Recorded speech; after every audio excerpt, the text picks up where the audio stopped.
We continue our look at the Ten Commandments, doing a devotional series on it, understanding what it is that God is trying to tell us.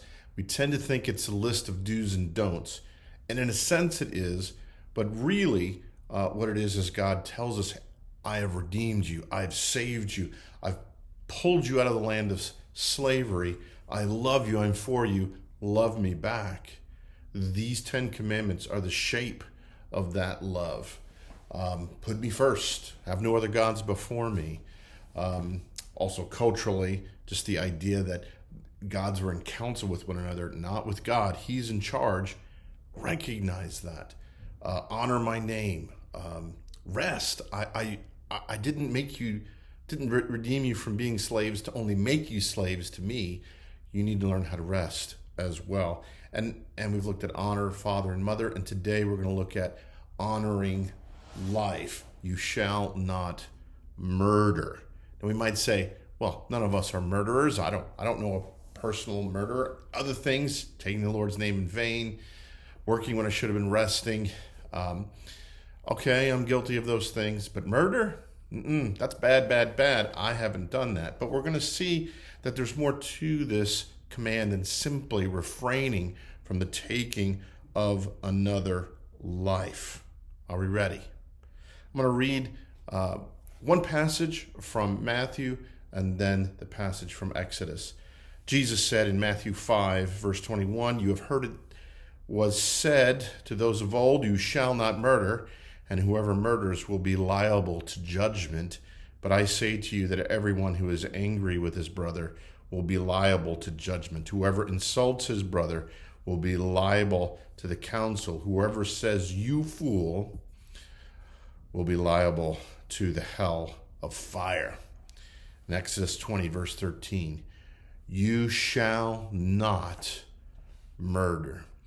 Now, in a longer sermon that I have for this, I talk about why we should honor life. You shall not murder, because it's precious, because it's holy, because it's dignified. And that's what I want to talk a little about right now, that life is dignified. The fact that life is precious means it's unlike other things in creation. The fact that it's holy means that it's unlike other life. It's like God's life. He's holy. And the fact that life is dignified means we should respect it. We have to acknowledge that while our country is built on the aspiration of respecting all humanity, all people, we've not always lived up to that. We have these aspirations. We're trying, fail at times in our history, but we're still seeking to flesh that out. And the American church, to a certain extent, shares in some of that striving, some of that failing. We regularly divide along cultural, racial, political lines. We divide and then dehumanize the other. We're particularly good at that in this age. And when we do that, when we make someone other, they're not us, they're not human, we can behave in the most inhumane ways towards them. How many of us refer to people in the other party and refer to them as dumb or foolish? From one perspective, you might look at them and say, oh, they're elitist idiots. From another perspective, we might say, that's just hillbilly trash. Someone's a thug, someone's a racist. It's dismissive of their humanity.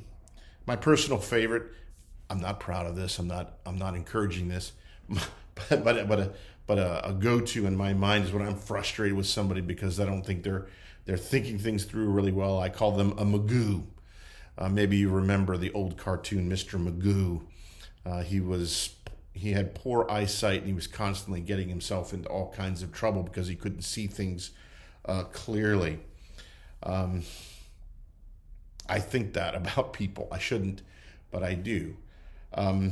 Perhaps there are things with which we should be frustrated, but when we say these kinds of names in disdain and anger, we display the very heart of murder. Jesus talked about that. You shall not murder. You've heard it said, you shall not murder. But I say to you, anyone who's angry with his brother is liable to judgment.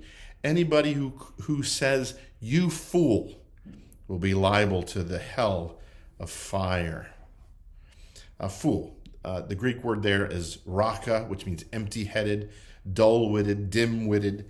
It was a common insult in Jesus' day, and it robbed people of their dignity. And it's worthy of the same punishment as murder, Jesus says. Why? Because robbing people of their dignity is an aggressive attempt to lessen the humanity of another. It's not to say they should be stoned to death, but spiritually, it has the same heart.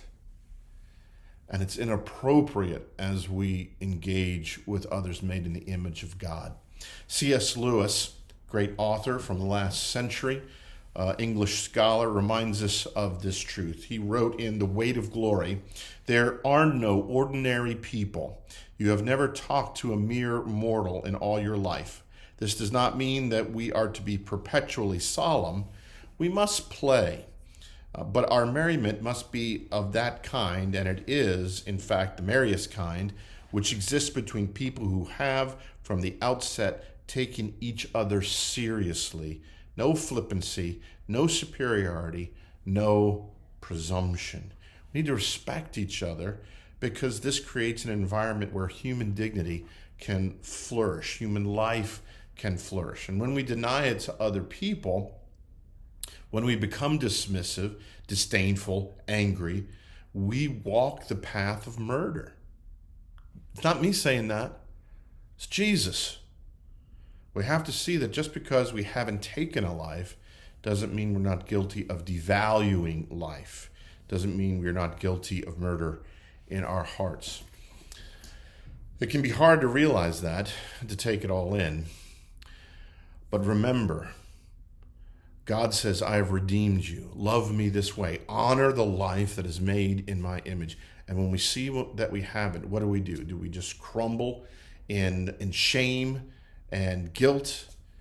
We go back to the Lord, who is gracious, who forgives us, and then empowers us to live as we should in honor of his grace.